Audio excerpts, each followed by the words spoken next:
Selamat pagi, selamat beribadah. Semoga semua dalam keadaan sukacita dan sehat selalu. Kebaktian hari ini, Minggu 14 Juni 2020, dilayani oleh Pendeta Budi Triadi Kaidun STH dengan tema berbelas kasihan seperti Kristus. Jemaat diundang berdiri.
Pertolongan kita adalah dalam nama Tuhan yang menjadikan langit dan bumi.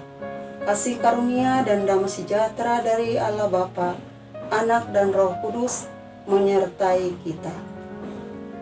Nats pembimbing dalam kebaktian minggu ini diambil dari Roma 12 ayat 15. Bersukacitalah dengan orang yang bersukacita dan menangislah dengan orang yang menangis.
Saudara-saudara yang Tuhan kasih, mari kita memasuki renungan firman Tuhan.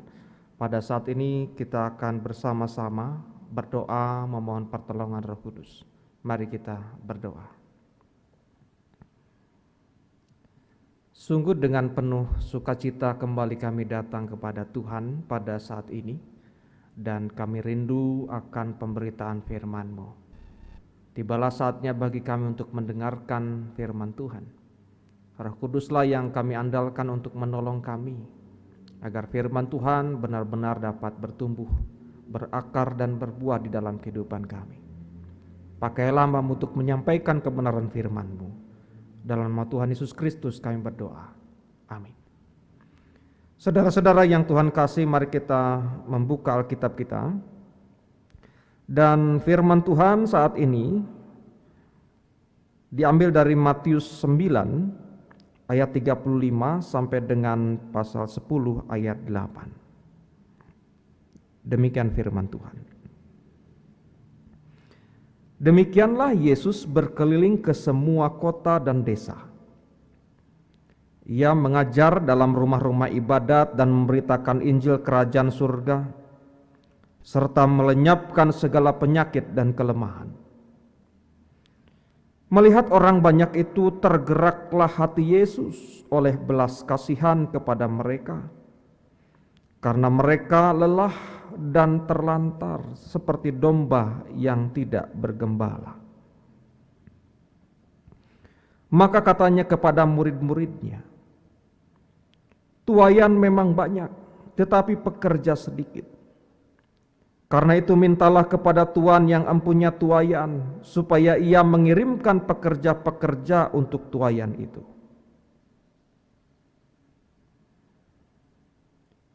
Yesus memanggil ke-12 murid-Nya dan memberi kuasa kepada mereka untuk mengusir roh-roh jahat dan untuk melenyapkan segala penyakit dan segala kelemahan. Inilah nama ke-12 rasul itu. Pertama, Simon, yang disebut Petrus, dan Andreas saudaranya. Dan Yakobus anak Zebedeus dan Yohanes saudaranya. Filipus dan Bartolomeus. Thomas dan Matius pemungut cukai.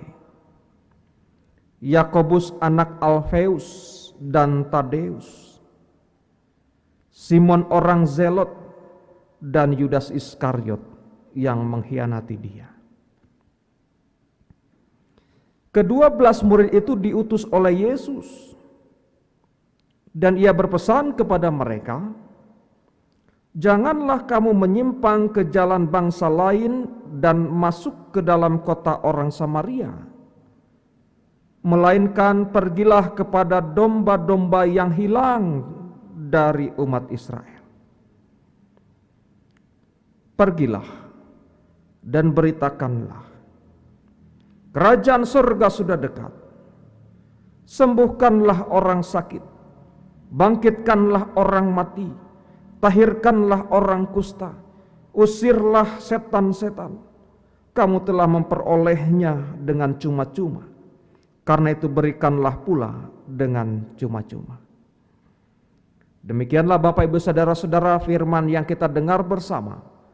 Berbahagialah setiap orang yang mendengarkan firman Tuhan, memelihara dan melakukan dalam hidupnya. Haleluya.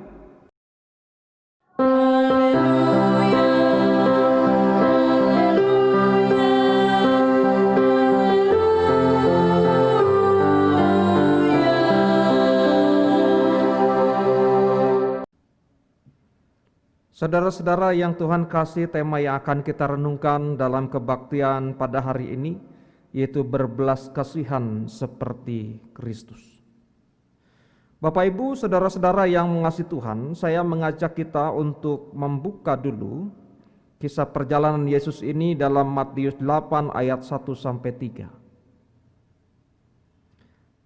Bapak Ibu yang Tuhan kasih, di sana dikatakan setelah Yesus turun dari bukit, orang banyak berbondong-bondong mengikuti Dia. Pertanyaannya saudara-saudara, mengapa orang banyak berbondong-bondong mengikuti Yesus? Mungkin mereka penasaran dengan pengajaran Yesus yang baru dan mereka mendengarkan secara luar biasa. Dalam Matius 7 ayat 28 sampai 29 demikian firman Tuhan. Dan setelah Yesus mengakhiri perkataan ini, Takjublah orang banyak itu mendengar pengajarannya, sebab ia mengajar mereka sebagai orang yang berkuasa, tidak seperti ahli-ahli Taurat mereka. Saudara-saudara yang Tuhan kasih, lalu siapakah orang banyak yang dimaksud? Mereka adalah orang-orang yang sehat secara jasmani, tapi juga ada orang yang sakit secara jasmani, orang yang terganggu mentalnya karena kerasukan, orang yang hilang pengharapan, orang yang mau menjebak Yesus.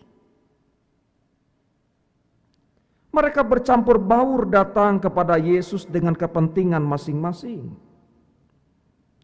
Dari yang berniat baik, berniat biasa-biasa saja, sampai berniat jahat. Semua ada di sekeliling Yesus saat itu. Bapak Ibu saudara-saudara yang mengasihi Tuhan, mari kita lanjutkan penelusuran kita. Apa sajakah yang Yesus lakukan buat mereka sebelumnya? Yang pertama, saudara-saudara, dalam Matius 8 ayat 2-3, Yesus mentahirkan orang kusta. Demikian firman Tuhan. Maka datanglah seorang yang sakit kusta kepadanya, lalu sujud menyembah dia dan berkata, "Tuan, jika Tuan mau, Tuan dapat mentahirkan aku." Lalu Yesus mengelurkan tangannya, menjamah orang itu dan berkata, "Aku mau, jadilah engkau tahir." Seketika itu juga tahirlah orang itu daripada kustanya. Yang kedua, saudara-saudara, dalam Matius 8 ayat 13, Yesus menyembuhkan hamba seorang perwira. Demikian firman Tuhan. Lalu Yesus berkata kepada perwira itu, "Pulanglah dan jadilah kepadamu seperti yang engkau percaya." Maka pada saat itu juga sembuhlah hambanya. Yang ketiga, saudara-saudara, Matius 8 ayat 14-16, Yesus menyembuhkan ibu mertua Petrus. Demikian firman Tuhan. Setibanya di rumah Petrus, Yesus pun melihat ibu mertua Petrus terbaring karena sakit demam. Maka dipegangnya tangan perempuan itu, lalu lenyaplah demamnya. Ia pun bangun dan melayani dia. Yang berikutnya, saudara-saudara, Yesus menyembuhkan banyak orang yang kerasukan setan. Menjelang malam dibawalah kepada Yesus banyak orang yang kerasukan setan. Dengan sepatah kata Yesus mengusir roh-roh itu dan menyembuhkan orang-orang yang menderita sakit. Selanjutnya, saudara-saudara, dalam Matius 8 ayat 26, Yesus meredakan badai. Ia berkata kepada mereka, "Mengapa kamu takut yang kurang percaya?" Lalu bangunlah Yesus, menghardik angin dan danau itu, maka danau itu menjadi teduh sekali. Selanjutnya, saudara-saudara, yang dilakukan Yesus ada juga dalam Matius 8 ayat yang ke-32. Yesus menyembuhkan 2 orang kerasukan di Gadara. Yesus berkata kepada mereka, yaitu kepada para setan, "Pergilah." Lalu keluarlah mereka dan masuk ke dalam babi-babi itu. Maka terjunlah seluruh kawanan babi itu dari tepi jurang ke dalam danau dan mati di dalam air. Yang berikutnya, saudara-saudara, dalam Matius 9 ayat yang ke-6, Yesus menyembuhkan orang lumpuh di Nazaret. Tetapi supaya kamu tahu bahwa di dunia ini Anak Manusia berkuasa mengampuni dosa. Lalu berkatalah ia kepada orang lumpuh itu, "Bangunlah, angkatlah tempat tidurmu dan pulanglah ke rumahmu." Yang berikutnya, saudara-saudara, dalam Matius 9 ayat yang ke-9, Yesus memanggil Matius pemungut cukai. Setelah Yesus pergi dari situ, ia melihat seorang bernama Matius duduk di rumah cukai. Lalu ia berkata kepadanya, "Ikutlah aku." Maka berdirilah Matius, lalu mengikut dia. Kemudian, saudara-saudara, dalam Matius 9 ayat 20 dan 22, Yesus menyembuhkan perempuan yang sudah 12 tahun sakit pendarahan. Pada waktu itu, seorang perempuan yang sudah 12 tahun lamanya menderita pendarahan maju mendekati Yesus dari belakang dan menjamah jumbai jubahnya. Tetapi Yesus berpaling dan memandang dia serta berkata, "Teguhkanlah hatimu, hai anakku, imanmu telah menyelamatkan engkau." Maka sejak saat itu sembuhlah perempuan itu. Dalam Matius 9 ayat 19 dan ayat 25, Yesus membangkitkan anak kepala rumah ibadat. Lalu Yesus pun bangunlah dan mengikuti orang itu bersama-sama dengan murid-muridnya. Setelah orang banyak itu diusir, Yesus masuk dan memegang tangan anak itu, lalu bangkitlah anak itu.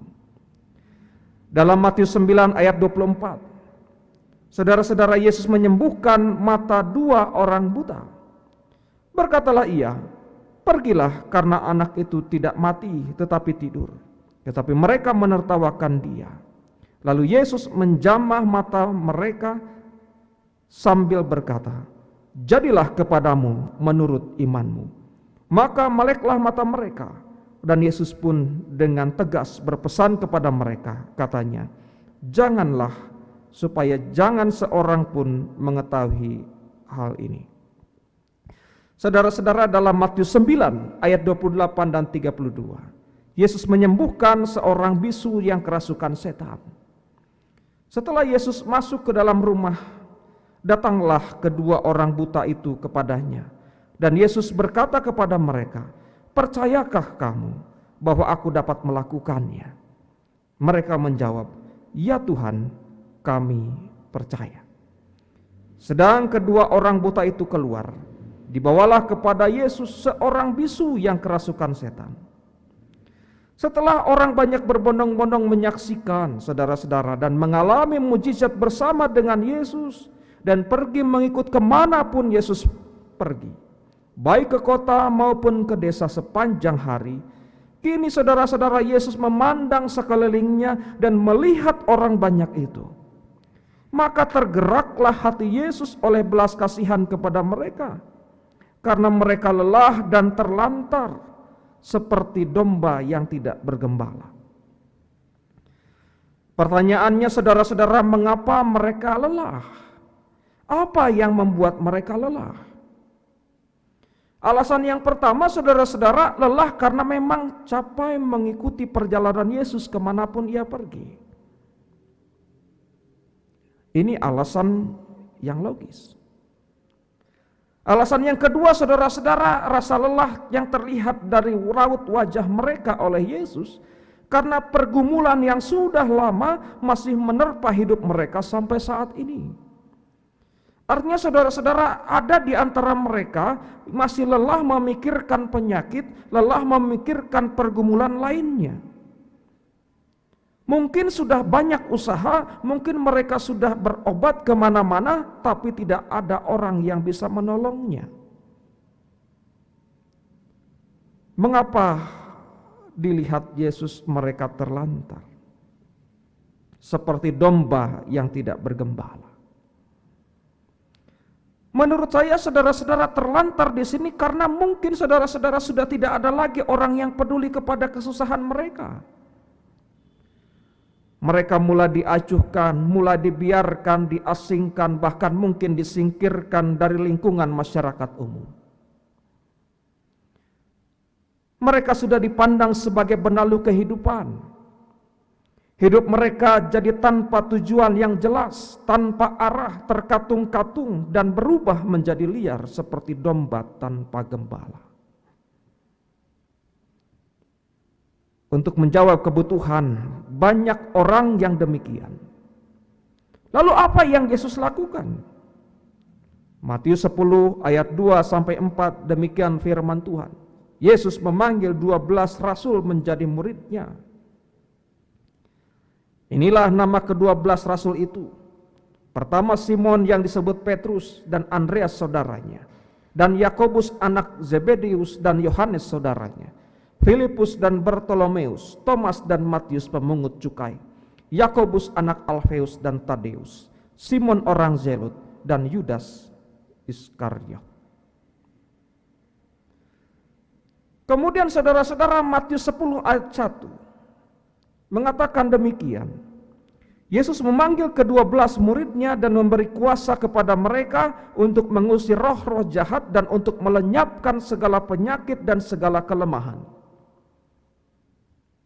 Apa arti dari ini sekalian? Artinya saudara-saudara, Yesus menyadarkan orang-orang yang ada di sekeliling mereka, yaitu khususnya para murid, supaya hati mereka tergerak oleh belas kasihan. Untuk peduli melihat sekeliling mereka, jangan menutup mata, lalu segera berikan pertolongan.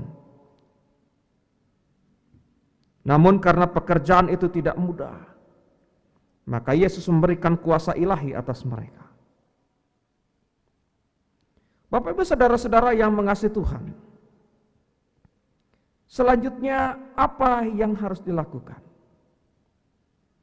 Kepada kedua murid itu saudara-saudara, Yesus berpesan, janganlah kamu menyimpang ke jalan bangsa lain atau masuk ke dalam kota orang Samaria, melainkan pergilah kepada domba-domba yang hilang dari umat Israel. Di sini saudara-saudara yang Tuhan kasih, Yesus menekankan supaya para murid fokus pada panggilannya. Janganlah kamu menyimpang ke jalan bangsa lain atau masuk ke dalam kota orang Samaria, melainkan pergilah kepada domba-domba yang hilang dari umat Israel. Mengapa tidak boleh pergi ke kota Samaria? Ini saudara-saudara hal yang menarik untuk kita ketahui bersama. Samaria artinya pengawal. 1 Raja-Raja 16 ayat 24. Sebenarnya saudara-saudara, kota ini adalah daerah untuk Efraim dan Manasye.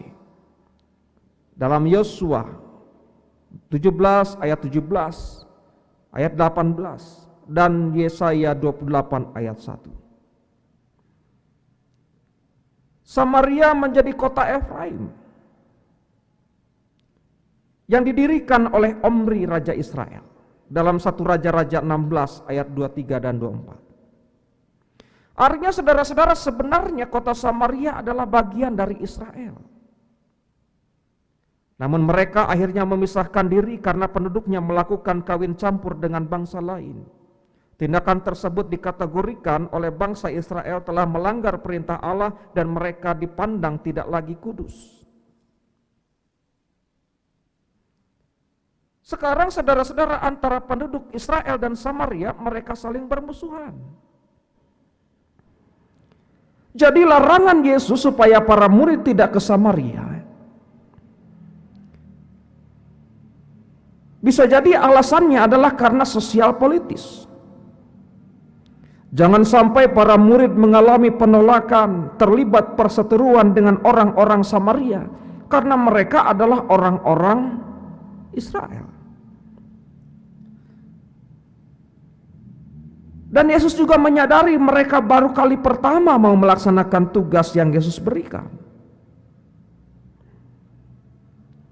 Lain dengan penduduk Israel yang dinilai lebih kondusif keadaannya dan masih terbuka bagi pelayanan mereka saat itu. Apa yang harus mereka kerjakan di antara bangsa Israel? Pergilah dan beritakanlah, kerajaan surga sudah dekat. Sembuhkanlah orang sakit, bangkitkanlah orang mati, tahirkanlah orang kusta, usirlah setan-setan. Kamu telah memperolehnya dengan cuma-cuma, karena itu berikanlah pula dengan cuma-cuma. Saudara-saudara yang Tuhan kasih, apa pesan firman Tuhan ini bagi kita sekarang? Saya mencatat ada beberapa pesan. Yang pertama, saudara-saudara, sebagai gereja Tuhan dan sebagai umat manusia secara umum, kita diajak untuk melihat sekeliling kita. Apa yang bisa kita saksikan di sana? Dalam realitas kehidupan saat ini, saudara-saudara yang Tuhan kasih, tidak semua orang berada dalam keberuntungan. Kemiskinan ada di mana-mana. Miskin harta, miskin pendidikan, miskin pengetahuan, miskin kreativitas, miskin sahabat.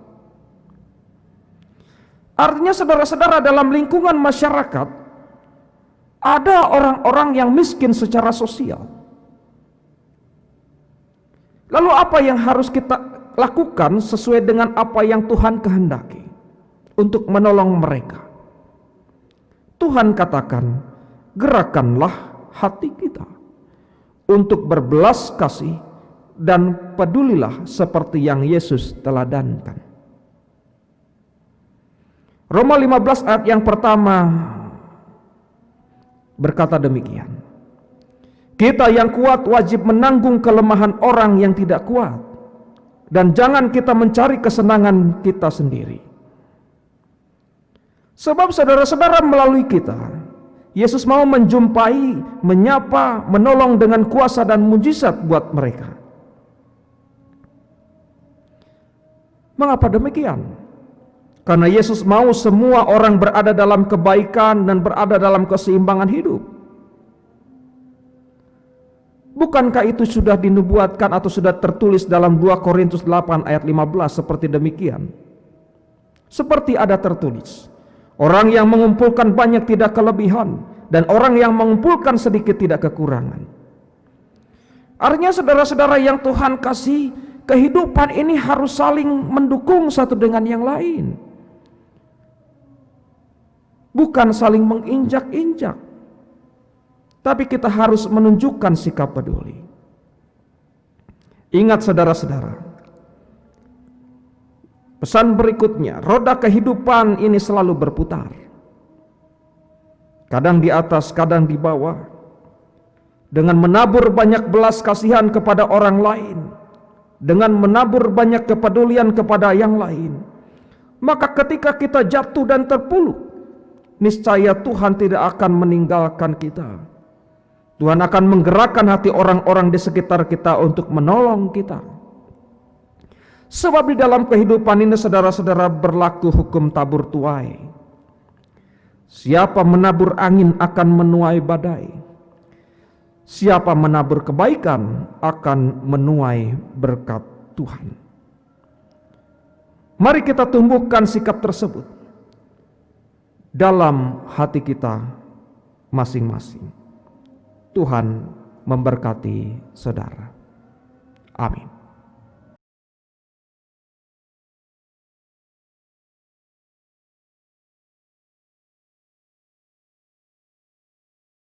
Saudara-saudara yang Tuhan kasih, mari kita memasuki doa syafaat yang nanti akan kita akhiri dengan mengucapkan doa Bapa kami secara bersama-sama.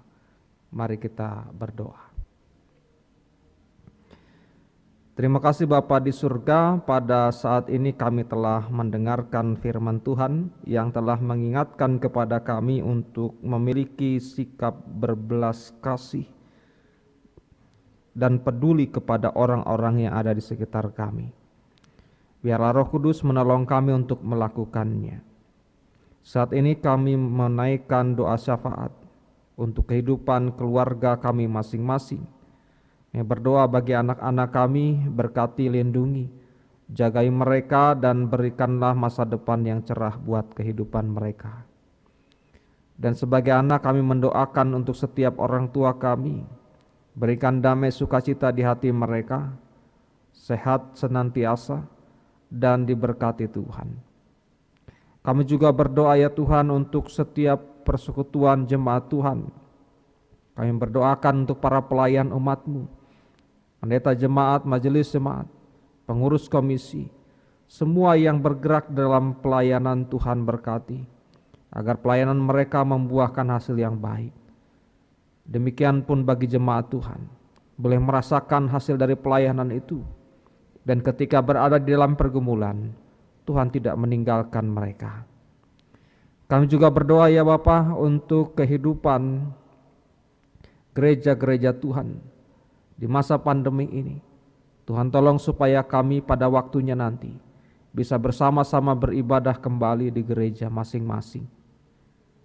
Tuhan yang akan menolong juga para pemerintahan bangsa dan negara ini, supaya mereka bisa menuntaskan tugas tanggung jawabnya dengan baik dalam membenahi kehidupan berbangsa dan bernegara. Bapa dalam surga, kami juga berdoa untuk pelayanan sosial Gereja Kristen Pasundan melalui unit-unit pelayanan di bawah Yayasan Badan Sosial Dharma Kasih GKP. Berkatilah pelayanan mereka, agar nama Tuhan semakin dimuliakan.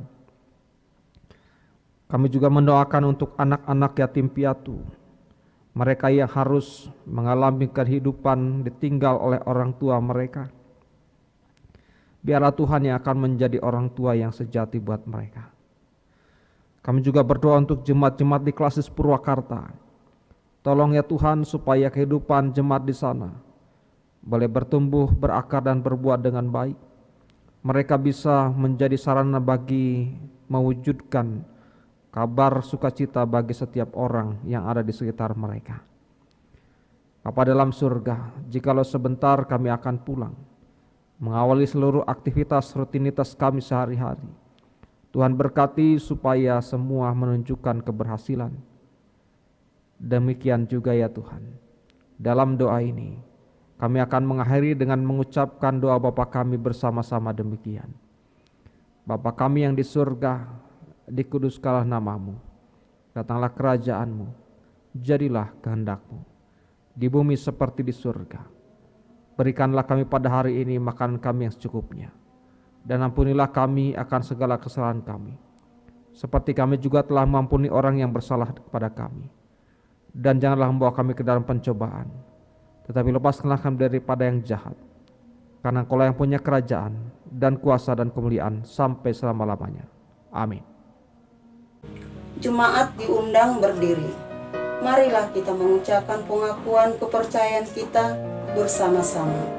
Aku percaya kepada Allah, Bapa yang Maha Kuasa, Khalik langit dan bumi, dan kepada Yesus Kristus, anaknya yang tunggal Tuhan kita, yang dikandung daripada Roh Kudus, lahir dari anak darah Maria, yang menderita di bawah pemerintahan Pontius Pilatus, disalibkan, mati dan dikuburkan, turun ke dalam kerajaan maut, pada hari yang ketiga bangkit pula dari antara orang mati, naik ke surga, duduk di sebelah kanan Allah Bapa yang Maha Kuasa, dan akan datang dari sana untuk menghakimi orang yang hidup dan yang mati.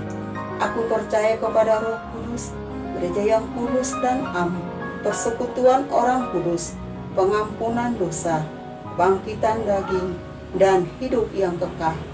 Amin. Marilah kita memberikan persembahan dengan mengingat firman Tuhan dari Yunus 2 ayat 9. Tetapi aku dengan ucap syukur akan kupersembahkan korban kepadamu. Apa yang kunasakan akan kubayar. Keselamatan adalah dari Tuhan.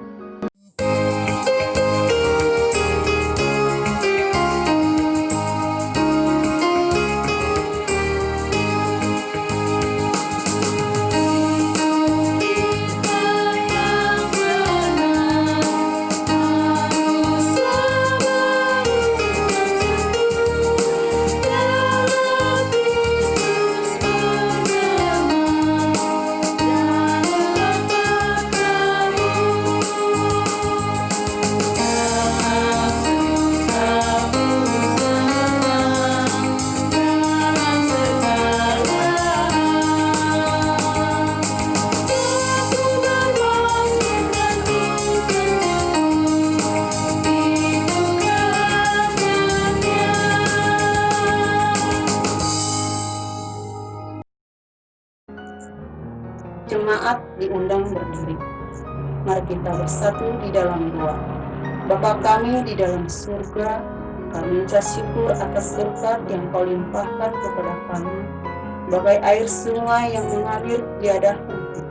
Terima kasih terutama atas berkat, kesehatan, keluarga dan setiap pengalaman hidup kami. Saat ini kami berikan persembahan. Engkau sucikan dan layakan menjadi sarana pelayanan di gereja-Mu. Amin.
Saudara-saudara jemaat yang Tuhan kasih, pergilah dalam damai sejahtera Allah, lakukanlah firman Tuhan.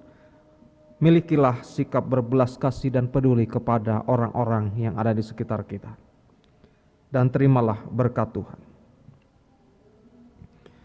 Tuhan kiranya memberkati dan memelihara saudara. Tuhan kiranya menerangi saudara dengan wajah-Nya dan mengasihani saudara. Tuhan kiranya menunjukkan wajah-Nya kepada saudara dan mengaruniakan damai sejahtera. Amin.